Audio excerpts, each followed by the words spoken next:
A tape recorder. I've used one of these before. I'm gonna record my progress on this machine. And maybe someday, someone will hear this and find out what happened to me. My name is Caroline Walker. I came to this town to find help for my little sister, Anna. She does this thing where she draws terrifying images and somehow they become real. It was all a trap. A huge nun knocked me out, and now they've taken Anna. I woke up looking like a pincushion, stuck with these thick needles. These people are sick. I need to find my sister and get away from here fast. I'm heading to the Lady Chapel, the last place I saw Anna. Maybe I'll find some clue there. Tormented Souls 2 is coming in this year with a lot of other games that are aiming for that classic Resident Evil style gameplay in 2025. And honestly, I think it knows exactly what it's doing.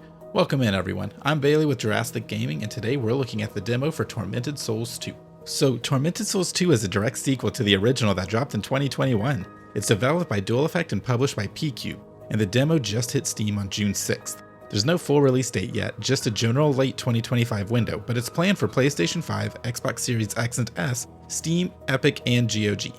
Now, I have a soft spot for survival horror, especially the PlayStation 1 and 2 era games, and the first Tormented Souls hit me right in the nostalgia. It truly felt like bringing the past back into the modern day and was one of the better examples of it. I also think it was probably the start of a recent survival horror resurgence in the indie market. I streamed Tormented Souls last year and I genuinely jumped more than a few times. So yeah, I came to this demo with high hopes. Tormented Souls 2 is set in Villa Hesse, a mountain town in southern Chile. The demo takes place in a nearby convent and it oozes horror from every corner, and little snippets at the end of the demo make it look like we might get a chance to explore the outside town as well. Caroline, the main character, has a stronger presence this time around, and the voice acting feels like a real step up from the last game. We also get to see how Anna is responding to, without spoiling too much of the first game, the events of the good ending. But we do get a brief intro to the plot where Caroline is trying to help Anna with some very clear after effects of the events of the first game. People Caroline thinks she can trust quickly show their true colors, and Caroline is back to finding a way to try to save her little sister. The convent is really unsettling, and I don't get how the girls could walk into this place and feel at ease. It feels more like a gothic mansion than anything else. Twisting hallways, locked doors, and environmental storytelling galore. It's exploration heavy but not aimless.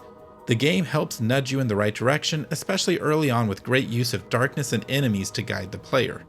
The puzzles are back and require actual thinking. One thing I always say about puzzles though is that if there's a puzzle that requires outside knowledge, the knowledge needs to be put in the game somewhere.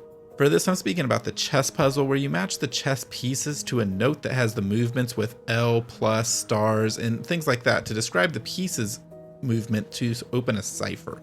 I understand most people know chess, but having a little note somewhere in the room to help people without the knowledge can go a long way. It's a little nitpick, but I do feel that it's harmless to have something like that there for people who need it. However, in some places they did do great about telling the player how to do things with the environment giving clues. One standout was having to piece together how to create a nail gun using a sign in the room for clues. No tutorial pop-up, just old school figured out vibes. Visually, Tormented Souls 2 is very similar to the first. Think creepy gothic environments, dark dungeons, and old school torture devices. It feels like you're wandering through a cursed museum. Environments are heavily detailed and beautiful, characters look great, and there seems to be a higher quantity of cutscenes than in the original game.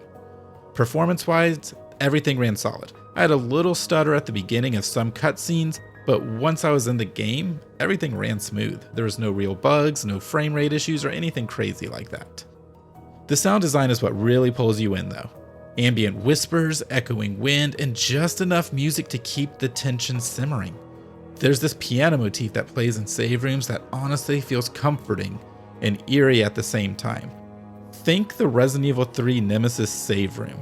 It's calm, but it still gives the feeling that something's right outside the door waiting for you. Speaking of the save room, I love that they kept the idea of Caroline narrating her thoughts into the save tapes. It's such a cool touch. It adds atmosphere and depth to her character while providing some context to the player if they take a long break or they miss some plot beats, just based on some character conversations. Like the first entry, the bulk of the gameplay is exploring, finding keys, solving puzzles, and fighting off enemies with a mix of melee and ranged weapons. It's classic survival horror with fixed camera angles and full 3D environments featuring a dynamic camera that can swoop through the environments and tilt as Caroline moves around. I'm a huge fan of fixed camera angles as we can get some artistic shots and the developers can make sure we see what they need us to see without having to pause the action. Like walking through this narrow corridor, just whispers in the background and the camera slowly twisting behind Caroline. It genuinely creeps me out. The stay out of the dark mechanic returns from the original where you need a lighter to survive, and you can light candles for extra safety or to switch to a weapon in case a monster arrives while you're exploring in the dark. The darkness gives an oppressive feeling and makes you consider if you can even fight an enemy where you are or if you need to run to just stay out of the shadows. Now, when it comes to controls, Dual Effect did something interesting. You can use the D-pad for classic tank controls or the analog stick for more modern 3D control system. And honestly, it felt great. They managed to avoid the issue with modern controls in a fixed camera game where characters shuffle around when a perspective switches. I'm not sure what they did, but their system seems to be the best I've seen outside of Fatal Frame's idea of just holding the run button with no direction input. They also added a quick swap feature with the right analog stick. You can assign certain items like weapons and the lighter to different directions, and the right stick can swap to them to help avoid a lot of menu hopping that happened in the original game and older titles in the genre. Combat is stiff but manageable. You aim with R2, attack with X, and there's even a dodge mechanic once you get the hang of it. You can also move while aiming a weapon and have full range of motion, but you move at a much slower pace. Enemies also seem faster and more aggressive than the original game, which I actually liked. It kept me on edge and actually led to a death in the demo when I got myself in a bad corner. The demo runs for about an hour and a half, and it feels like a polished slice of the actual game. If you're even remotely into old school survival horror, you need to check this game out. The devs clearly understand what made games like Resident Evil and Silent Hill work, and they're building on it with confidence. Tormented Souls 2 feels like the real deal. I'm hyped for the full release in 2025, and if you haven't played the original yet, now's a good time to fix that. Did you try the demo? Let me know your thoughts down in the comments. I'll have a link to the Steam page for the game in the description as well. If you enjoyed this breakdown, hit like, maybe subscribe, and I'll catch you in the next time.